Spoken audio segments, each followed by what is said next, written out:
దావోస్లో AP CM Chandrababu Naidu నిన్న 3వ రోజు పర్యటనలో భాగంగా ఆయన పలువురు పారిశ్రామికవేత్తలతో సమావేశమయ్యారు. దావోస్ ప్రొమినేట్ మైక్రోసాఫ్ట్ కేఫ్లో మైక్రోసాఫ్ట్ మాజీ సీఈఓ బిల్ గేట్స్తో సీఎం చంద్రబాబు, మంత్రి నారా లోకేష్ భేటీ అయ్యారు. ఉమ్మడి రాష్ట్రం ముఖ్యమంత్రిగా ఉన్నప్పుడు తమపై నమ్మకంతో మైక్రోసాఫ్ట్ ఐటీ కేంద్రాన్ని నెలకొల్పడంతో హైదరాబాద్ రూపురేఖలు మారిపోయిన విషయాన్ని బిల్ గేట్స్కు సీఎం చంద్రబాబు ఈ సందర్భంగా గుర్తు చేశారు. అలాగే శరవేగంగా అభివృద్ధి చెందుతున్న ఏపీలో ఐటీ అభివృద్ధికి సహాయ సహకారాలను అందించాలని ఆయన కోరారు. ఏపీలో ఏర్పాటు చేయబోతున్న వరల్డ్ క్లాస్ ఏఐ యూనివర్సిటీ సలహా మండలిలో భాగస్వామ్యం వహించాలని విజ్ఞప్తి చేశారు. బిల్ మిలిందా గేట్స్ ఫౌండేషన్ కార్యకలాపాలకు ఏపీని గేట్వేగా నిలపాలని ఏపీ ఐటీ మంత్రి లోకేష్ కోరారు.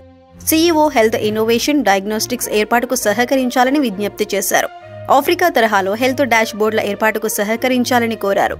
బిల్ గేట్స్ సలహాలు రాష్ట్ర ఐటీ అభివృద్ధికి దోహదపడతాయన్నారు. తమ సహకారంతో స్థానికంగా ఉత్పత్తులపై ప్రపంచ ఆవిష్కరణలు అమలు చేసేలా ఏపీ ప్రభుత్వం పనిచేస్తుందని లోకేష్ తెలిపారు. ఇక చాలా కాలం తర్వాత చంద్రబాబును కలవటం ఆనందంగా ఉందని ఈ సందర్భంగా బిల్ గేట్స్ అన్నారు. ఏపీ ప్రభుత్వ ప్రతిపాదనలపై సహచరులతో చర్చించి నిర్ణయం తీసుకుంటామన్నారు.